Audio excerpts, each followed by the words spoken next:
Good evening, everyone. Always a pleasure talking to people about various common respiratory disorders. And today is the World Asthma Day. And asthma is such an important disease, one of the most common respiratory illnesses that we have globally, a very major challenge in our country. And unfortunately, a lot of us don't take it seriously. When you talk about asthma control, there have been studies from India which have told us that majority of our patients, more than 90% of patients who have asthma in India, are poorly controlled asthmatics. So this year, the World Asthma Day has come out with the theme of bridging the gaps. We are trying to bridge the gaps between the care that we provide and the care that we can actually provide to our patients with asthma. I'm Dr. Arjun Khanna. I'm a pulmonologist practicing in Delhi, NCR.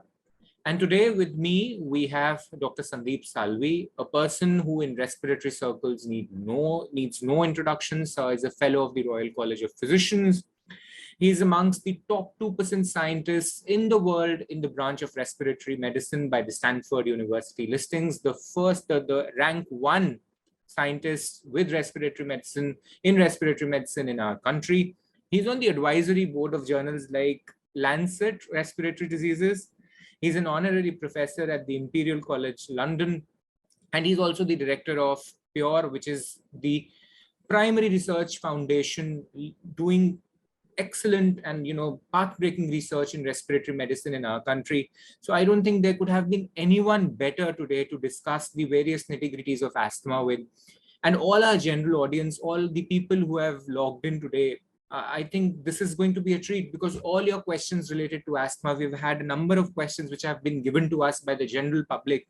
And I think there can be no one better than Dr. Salvi to answer these questions for our general public. So we'll try to keep it as simple as possible so that you can understand what we are talking about, so that we can actually bridge this gap that we have in the management of asthma.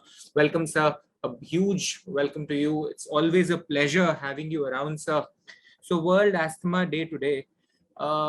Thank you, Dr. Arjun Khanna. It is a real pleasure and a privilege to be with you to share this dais. And you're also a very well renowned and respected pulmonologist in our country. So I'm sure both of us will give answers to some of the very common questions that asthmatics have in our country. Sure, sir. So what do you think about the burden of lung diseases in our country? What do you think are the major respiratory disorders that are prevalent in our country? And do you think they are increasing, decreasing, they are static over a period of time? What is your overview of general respiratory disorders in this country? Dr. Arjun, until the COVID pandemic, the lung was a very neglected organ. Not many people gave importance to it because we took the lung for granted. The COVID pandemic actually taught us how important and valuable the lung is for our health and our well-being. That is one good thing. That is perhaps one good thing that has come out of the COVID pandemic is the importance of the lung. So the lung, as I said, has been a very badly neglected organ over the years. And some of the most common chronic diseases that affect us have been more or less at the back end of the importance that they actually deserved but did not get. Chronic lung diseases is one of the major causes of suffering and death in our country. You will not believe that there are an estimated 100 million people in our country who suffer with chronic lung diseases. And among these, asthma and COPD are the two most common ones. But asthma takes the major brunt. It is a very common chronic lung disease in our country that affects an estimated around 35 million people. And the importance of this is it affects both children as well as adults. Unlike the other chronic lung diseases that affect essentially the elderly people. So asthma is a chronic lung disease that affects everybody. And as I said, the numbers are around 35 million. They're growing, and I believe that they will continue to grow for a long time. Let me just share with you some very important, figures about asthma in India. India is ranked number 1 in the world for the most number of asthmatics. We have, as I said, 35 million, most number of asthmatics in the world. India ranks number 1 for the most number of asthma deaths in the world. And you may be surprised to know that 42% of all global asthma deaths occur in India. India is one country that contributes to a huge burden of asthma deaths. Unlike what is happening in the Western world, asthma deaths are coming down, but in India, the asthma deaths are going up. And the third thing is suffering due to asthma.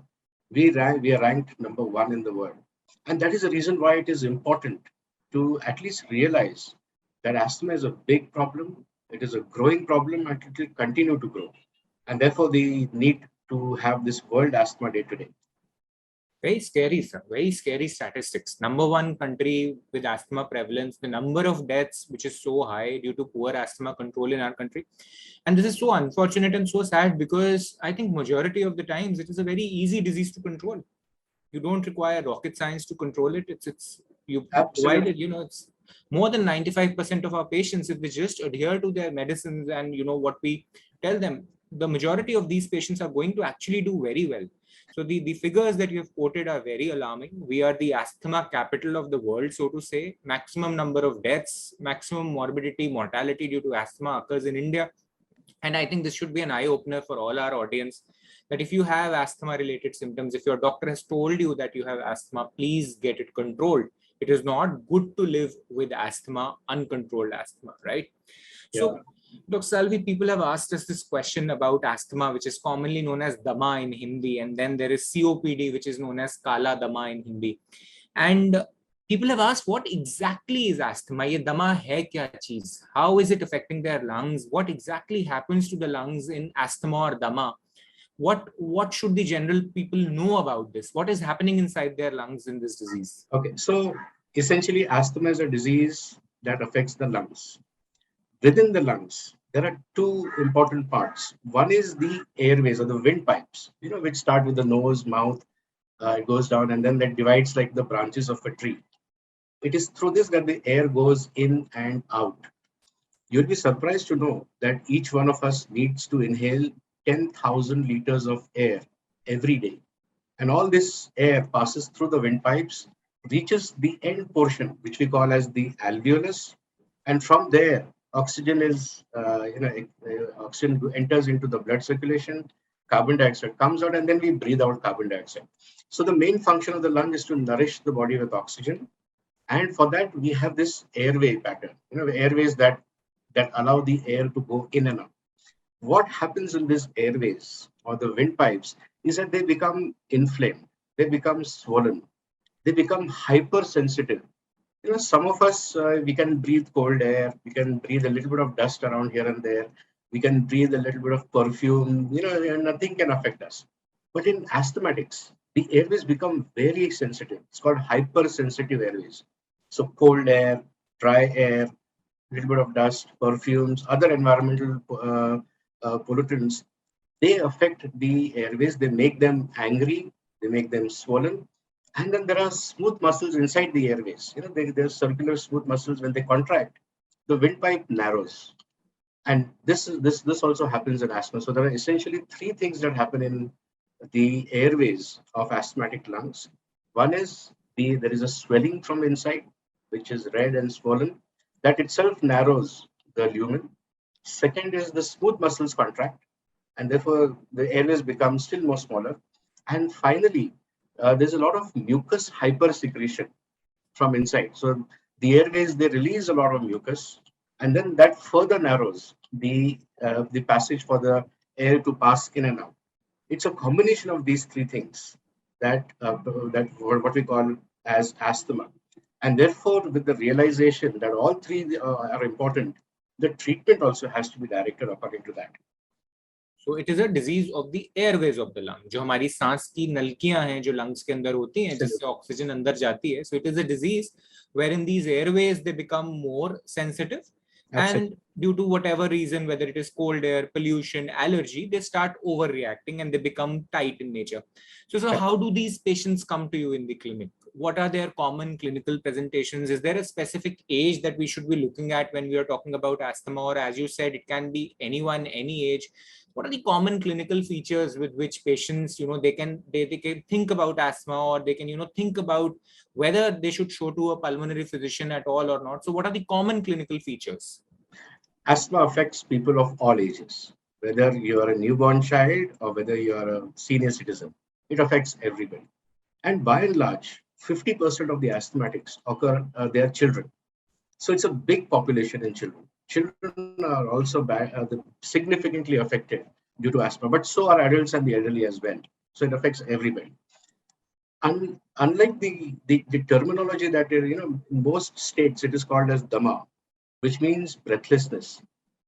It is only one of the presenting features of asthma. The most common presenting feature of asthma is a cough, is a dry cough. Or sometimes it's a cough where you remove some phlegm. But cough is the most common presenting symptom for asthma. Breathlessness is then the second most common symptom. The people will classically say that I feel okay, but if I start walking, if I start running, if I start climbing a flight of stairs, I start feeling breathless. And that's another very common symptom that patients with asthma have. And finally, the third one is some of them notice a little bit of tightness in the chest. They'll say, doctor, I feel something very tight in my chest. I find it difficult to breathe in and out. Some of them may also present with what we call as a wheeze. It's a musical sound that comes from the airways. Sung, sung, sung, sung. Usually during breathing out, usually during exhalation, what we call as a wheeze. So these are the four most common presenting features of asthma. As I said, they can occur at any age. And Dr. Khanna, I mean, in your clinical practice, which is the most common symptom that you have seen for asthma? As you've said, sir, so where I practice Delhi NCR, I think cough would be the most important feature, and also Delhi, because there is so much of air pollution around, our patients keep coughing all year around. So but after the pollution season, we have this extra season of pollution in Delhi NCR post Diwali.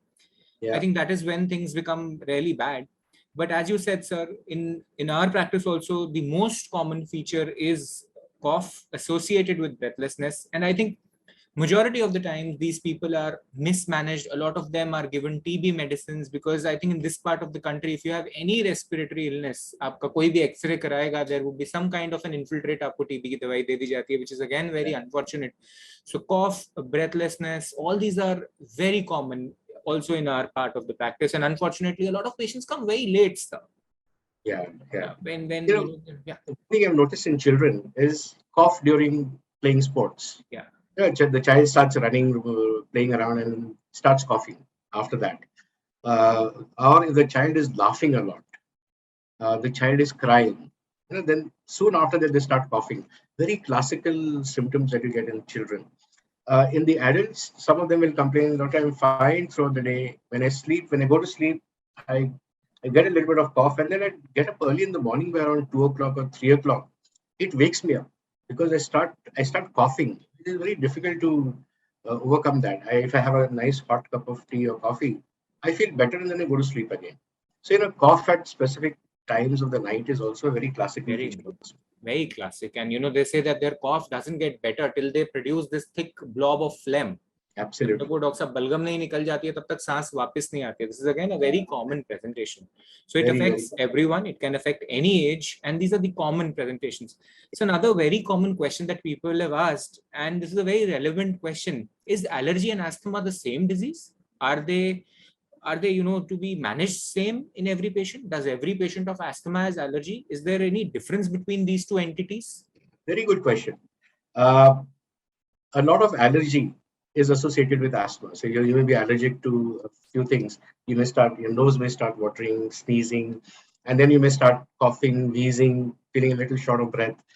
So allergy is a component of asthma. But not all asthma is because of allergies. In the Western world, when all the research was done on asthma, a significant portion of asthma was because of allergies. You're allergic to grass pollen, tree pollen, some flowers, cat allergies, dog allergies. You're allergic to dust and so on. Very common in the Western world. But in a country like India, allergy plays a relatively small contribution to asthma. Say maybe 30 or 40% of asthma is because of allergy. The remaining is not because of allergies, usually because of the pollution, that we are exposed to in India. So allergy, yes, is important, but it's a component of one small component of the asthmatic. So it is not necessary that every patient who has asthma is going to have not necessary. It's not necessary that every asthmatic should be allergic to certain things. These are just airways which are hypersensitive. 30-40% of them will be allergic to certain things. But the vast majority are not usually allergic to anything. And a lot of patients, before they actually have these symptoms of asthma, full-blown asthma, they give us this history of nasal symptoms. बहुत साल से नाक खराब रहती है, सुबह उठते हैं छींकें आती हैं, आंखों से पानी गिरता है, स्किन एलर्जी है. So because allergy is something that affects the whole body, and lungs are also affected by allergy. So asthma, as very rightly said, is a part of allergy, can be a part of the asthmatic process, and it is very commonly seen. But in India, I think other factors also play a very important role, as you very rightly said, sir. So what you classically described about the nose is what we call that as allergic rhinitis. Some people, they have watery nose, itchy eyes, blocked nose, and then sometimes the nose just pours with water. Classical allergic rhinitis. And these are the ones who are more vulnerable to develop asthma later on. The other condition that is associated with asthma is what we call as eczema. Eczema or allergic dermatitis, skin allergies, is also a very common association that we find with asthma. Very, very true, sir. Very true. Another very important question that people are asking are, is this hereditary? I have asthma. So is it necessary that my child is going to have asthma or my grandchildren are going to have asthma? So is this a hereditary disease? Yes, Dr. Arjun. It is a disease that runs in families. Having said that, it may skip generations. And in the family, you may only find history of allergic rhinitis or atopic dermatitis, or a little bit of migraine here and there. Not necessarily that only asthma has to get transmitted from one generation to the other. Having said that, the environmental factors are equally important. There may be people who may have the asthma gene, but it doesn't get manifest. If they live a nice, clean life, breathing clean air, they may not necessarily develop asthma. So it's a combination of the genes as well as the environment in which you're born and brought up, the environment in which you live. If you live in a very, very polluted environment, you are very likely to develop asthma, whether you have the gene or whether you don't have the gene. If you have the gene, you're more vulnerable or more susceptible to develop asthma. If you don't have the gene, you still can develop asthma. So it's both hereditary as well as environmental. So again, very, very important and a very relevant question, sir, because this is something that we get asked in our practice almost every day. So as sir has very rightly pointed out, and the question was कि अगर मुझे asthma है तो मेरे बच्चे को आगे हुआ कि नहीं? So there is no fixed answer to this. We know that it is a hereditary disorder. अगर आपकी family में asthma है तो हो सकता है आगे जाके asthma के chances बढ़ जाएं. But because there's an environmental component to it. So अगर आपके environment में ऐसे triggers हैं, pollution है, allergens हैं जो asthma को trigger करते हैं, और अगर आपकी genetic predisposition है, यानी आपकी family में वो disease run करता है, तो ज़्यादा chances हैं कि आपको asthma हो सकता है, right? But ऐसा कोई compulsory rule नहीं है कि अगर आपको दमा है, तो आपके बच्चों को भी आगे चल के दमा होगा. So moving on to the next segment, and probably I think the most important segment of, when it comes to clinical practice.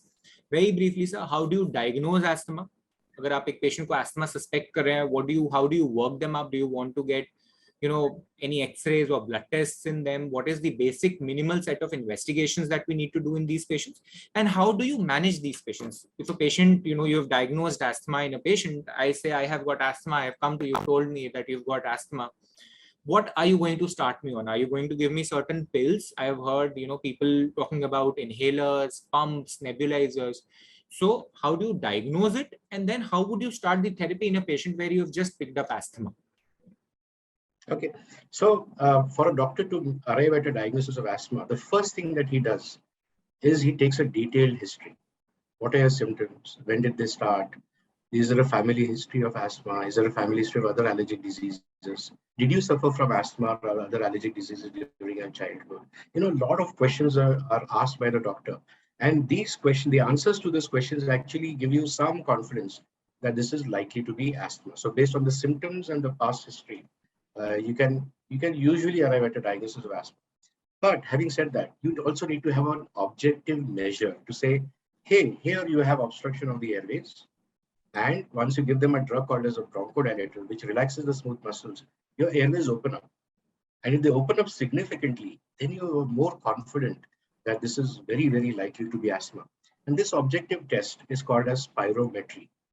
Very sadly, Dr. Khanna, spirometry is such an important diagnostic test for asthma, but not many doctors actually use this test. Even many patients are not even aware that there is something called as a spirometry test that can help arrive at a confident diagnosis of asthma. There is another small tool called as a peak flow meter. It gives you only a small reading called as a peak expiratory flow rate, and many doctors can usually use this tool to help arrive at a diagnosis of asthma. Sometimes the doctor may even prescribe a peak flow meter for a patient to take it home, and the patient will have to keep a recording of the values in the morning and values in the evening. 3 times he has to blow in the morning, keep the highest ready. 3 times in the evening, keep the highest reading, and then the doctor actually sees the variability between morning and evening over a period of time. A classical feature that we see in asthmatic airways is morning evening is very big difference. In a normal healthy individual, you get a flat, almost a flat line of very small dips between morning and evening. So that big variability in your peak expiratory flow rate can also help you in arriving at a diagnosis of asthma. So essentially, it's taking a good history and doing this test called spirometry. Chest X-ray is not useful in arriving at a diagnosis of asthma. You may do a chest X-ray to rule out other conditions, such as tuberculosis or bronchiectasis, other conditions which also manifest with cough. But that is only to exclude those conditions, not to diagnose asthma. There's no blood test. But usually, those who have allergic asthma, a blood test will show that their eosinophil count is a little high. So that also assists in a small way in arriving at a diagnosis of asthma. So by and large, this is how a doctor diagnoses asthma in clinical practice. Dr. Khanna, in your practice, I mean, in your experience, is spirometry used widely? I Do wish, sir, it aware of was. this It test? was. Unfortunately, as you very rightly said, it's a simple test. It is a painless test. It takes a minute to perform. Unfortunately, not many doctors ask for it. And there is this, I think there's this inhibition towards spirometry. A lot of physicians don't actually know how to do it and are reluctant in learning it. But it is a very Definitely. easily learned test. It is something much less complex than an ECG. People can learn, different reading CT scans. ECG is difficult test, but I think spirometry is something so basic. It is a very easy test and it would pick up the diagnosis of asthma easily, but unfortunately it is extremely underutilized. So most of the times we have to rely on a good history, clinical examination, listening to the chest of the patient and listening to the wheeze, as you said, that musical sound. But I wish, sir, that spirometry is used more in our country so that we can help a lot of our patients, establishing a diagnosis and giving them the correct treatment. Absolutely. And Absolutely. and when it comes to the Absolutely. treatment part, sir, how would you start the treatment in a patient with asthma? Some tablets you want to give them, syrups, inhalers? How do you start the treatment? See, if I get a burn injury on my hand over here, where would I apply the cream, the Bernol cream? Should I just apply it locally at the place where I got a burn injury, or should I apply it all over my body? Doesn't make any good sense, isn't it? Similarly, if I have some allergic condition of the eye, I can put some eye drops. That's it. On-site treatment, wherever it is possible, is the best way to treat it. And the airways are fortunately in one part of the body where we can target it through, target the drug directly by taking a breath along with that. So there is this thing called inhalation therapy, where we use inhaler devices. These inhaler devices, they contain the medicine that are useful for treating your asthmatic airways. You actually inhale the medication through your breath, and the drug gets deposited directly into the airways, the place where you require them to be deposited. And they start acting immediately as soon as they're deposited. I could have the same effect by taking a tablet. And let me give you a very simple example. There's a drug called salbutamol, which is a drug that causes relaxation of the smooth muscles in the airways, and the patient who has got asthma will feel better with this medication. I can take a tablet of salbutamol, which has about 2 milligrams or 4 milligrams. Now, 2 milligrams or 4 milligrams is 2,000 or 4,000 micrograms. If you convert that into micrograms. When I take that 2 milligram tablet into my stomach, say 2,000 micrograms into my stomach, it goes into the stomach, intestine, it gets dissolved, it gets absorbed into the blood, and a small portion of that actually reaches the airways. Otherwise, through the circulation, the salbutamol reaches the tip of my hair, the tip of my toe, all the organs of the body, where it is not required. And it takes about a couple of hours for the drug effect to happen with the tablet. I can produce the same effect with an inhaler at 1/10 the dose. So 200 micrograms of salbutamol, if I take it through the inhaler, gives me the same effect, but much faster. The effect happens within 5 minutes. And there are no side effects, hardly any side effects, because it has got deposited only into the portion where I want it to be deposited. Why should the salbutamol reach my kidney? Why should the salbutamol reach my muscle, my brain? No need for it. So on target therapy with the inhaler devices is the best way to treat asthma, the best way. So I think, in the United States, they don't have tablets for asthma treatment. They don't exist. Every patient is put on an inhalation device, an inhaler device, whether it be a dry powder inhaler device or whether it be a pressurized metered dose inhaler device. That is the best route of delivering drugs for asthmatic patients. And sir, as soon Safest, as you've said fastest, that, and most effective. yeah, absolutely. But you've said that, and we've started getting questions. इसकी तो आदत पड़ जाएगी. This is going to be habit forming, and if you give me an inhaler for my asthma, I have to use it lifelong. So why should you give me something which is addictive and which is habit forming? So how to answer this question, sir? It is not habit. I tell you, it is a necessity for the airways. When your airways become inflamed, angry, red, hyper responsive, hypersensitive, you need to calm them down. And the only way to do that is by giving them drugs called as inhaled corticosteroids. Now, Dr. Khanna, you're wearing glasses. You're wearing glasses because you have a number in your eye. You don't complain about that. मुझे मेरी चश्मे की आदत लग गई. I don't want to wear the glasses क्योंकि मुझे इससे आदत पड़ जाएगी. It's not a good question. On a similar line, when you have a high blood pressure, you take medicines and your blood pressure comes down. Would you stop the medication? No, you wouldn't, because you're scared that if my blood pressure rises again, I'm going to have a heart attack, I'm going to have a stroke. So I'm going to continue taking the medicines for my blood pressure for a long period of time so that I don't get complications due to that. Similarly for diabetes as well. When your blood sugar levels come down, you don't stop your diabetes treatment. You continue with it so that your blood sugar levels remain within the normal range. Now at that point of time, you don't say कि मुझे ये diabetes की गोली की आदत पड़ जाएगी, मुझे ये blood pressure की गोली की आदत पड़ जाएगी. I think it's a wrong thing. I think it's a misbelief that many patients have about the inhaler devices. Absolutely, sir. So there is this difference between आदत and ज़रूरत. So patients need to understand that आदत आपको ऐसी चीज की पड़ती है जो आपकी शरीर के लिए harmful हो. Your doctor is not prescribing you cigarettes, he is not prescribing you alcohol or a harmful medicine. This is necessity. ये जरूरत है, और जरूरत और आदत के बीच में बहुत डिफरेंस होता है. चश्मा मेरी जरूरत है, आदत नहीं है. So this unfortunate concept that we have in our country, you start an inhaler to a young woman and the parents start crying कि अभी इसकी शादी कैसे होगी, आपने तो इसको पंप शुरू कर दिया, इसको तो अभी सारी उम्र के लिए दमा हो गया.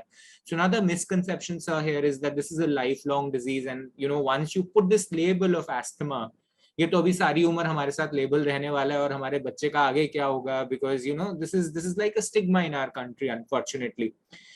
What our friends need to realize today is, all the audience, that there should be no stigma attached to asthma. If you have asthma, it is a fully controllable disease. A lot of celebrities, Bollywood, Hollywood film stars, Olympic athletes, Olympic gold medalists have asthma. I myself have asthma. That does not limit me. So do you. So that does not limit any of us in doing our daily activities.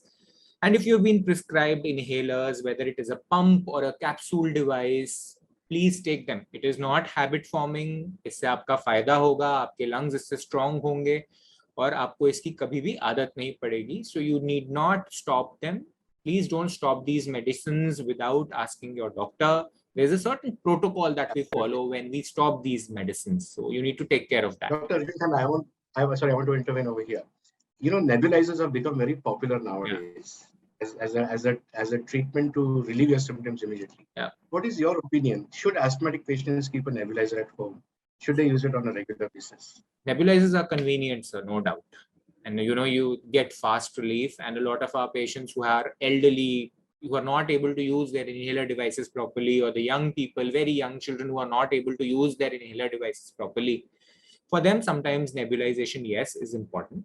There is no harm in keeping a nebulizer at home if you have acute symptoms wherein you are not able to take your inhalers properly. Yes, you can take your inhalers, you can take your nebulizers at that time, but you need to understand there are certain shortcomings with nebulizers. Nebulizers को अगर आप अच्छे से deal नहीं करेंगे, उसको अच्छे से साफ नहीं करेंगे, नेबुलाइजर से इन्फेक्शन एक पेशेंट से घर में दूसरे पेशेंट को फैल सकता है.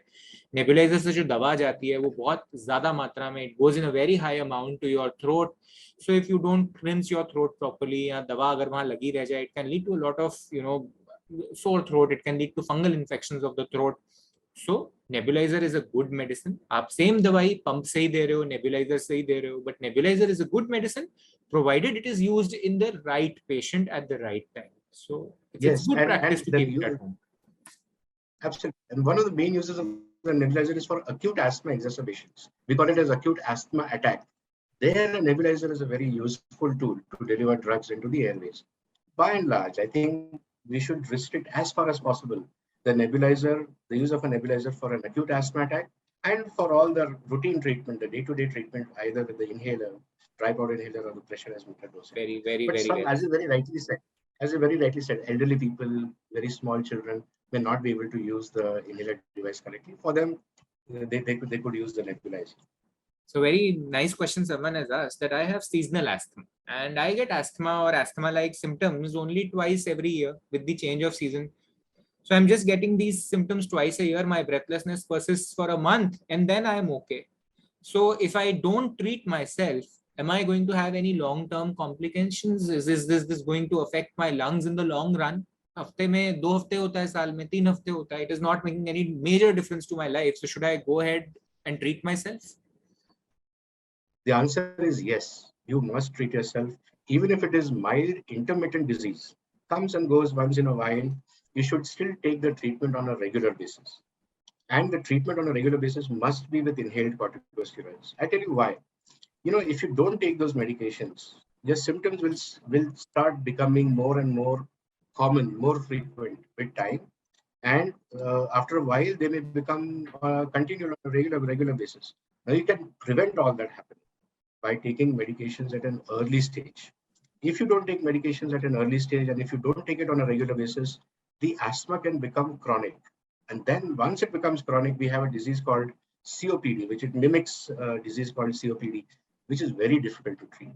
And therefore, we should avoid the airways becoming into a fixed airway obstruction that we otherwise see if we don't treat them properly. So regular treatment, I'm just saying that we need to take the medications on a regular basis, and they can live almost a normal, perfect life, as if they don't have asthma. But for that, they have to take the medications on a regular basis. Absolutely. So जो अभी temporary asthma है आपको, जो अभी साल में 2 से 3 दफा affect करता है, अगर आप उसको सही से treat नहीं करेंगे, this is going to become permanent and you are going to have symptoms probably round the year.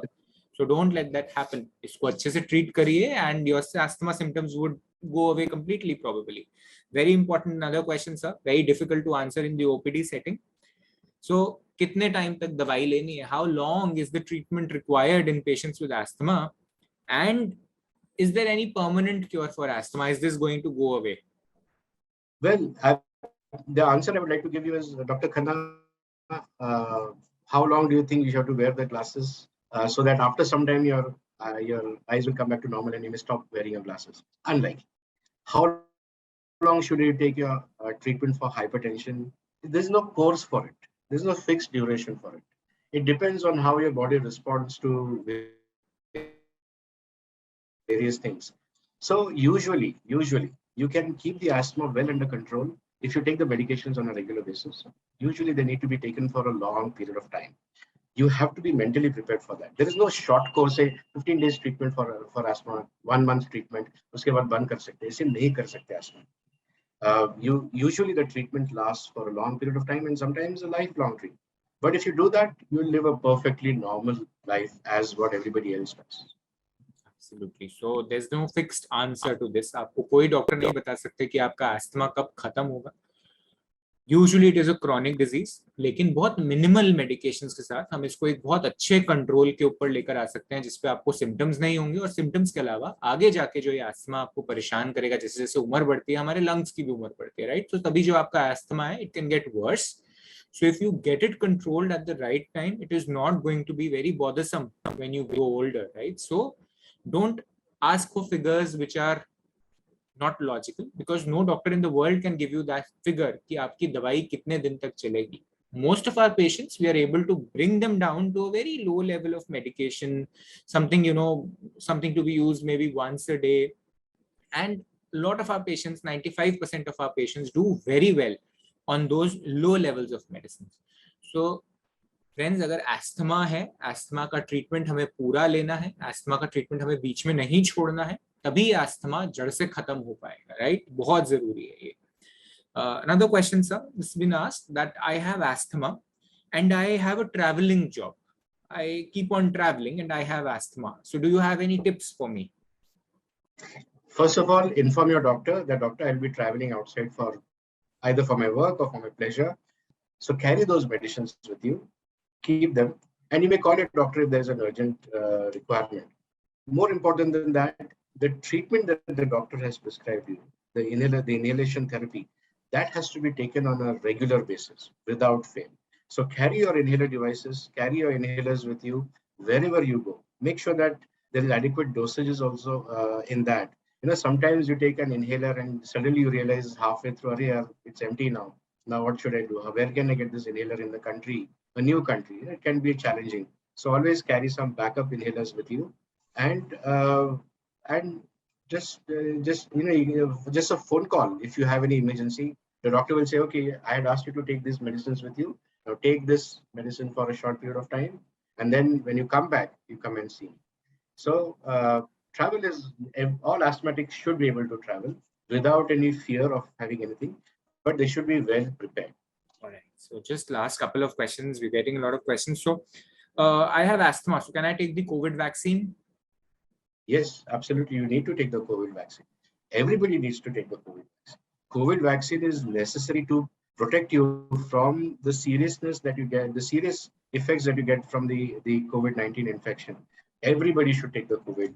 So this is a very important message that if you have asthma or any other respiratory disorder, this is not a contraindication to COVID vaccine. COVID दोनों vaccine plus booster dose आपके लिए बहुत जरूरी है.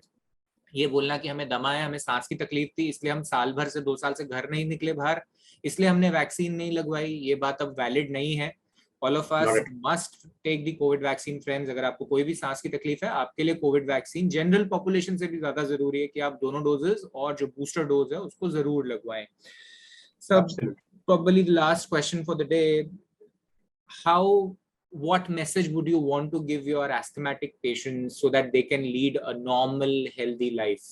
Your 5 or 6 take-home mantras for patients of asthma, which they need to follow for the rest of their lives so that their lungs remain healthy.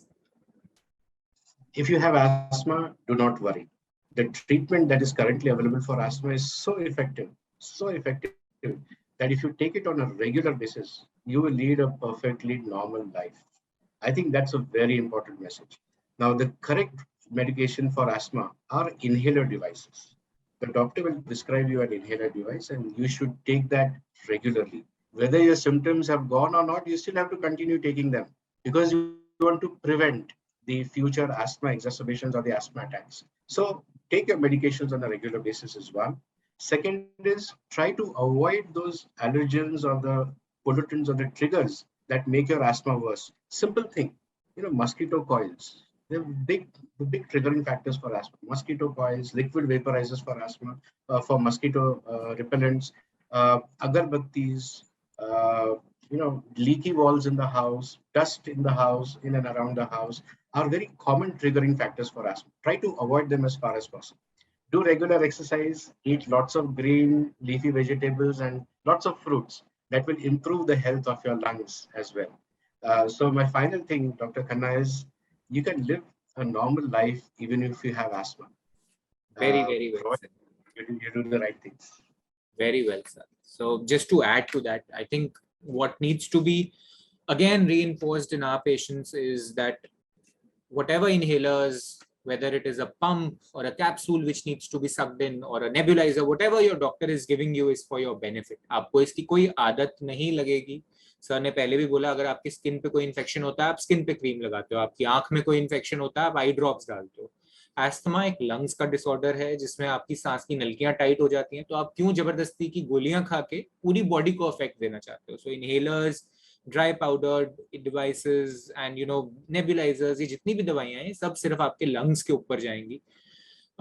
एस्थमेटिक्स को अपनी overall health के ऊपर बहुत ध्यान देना चाहिए।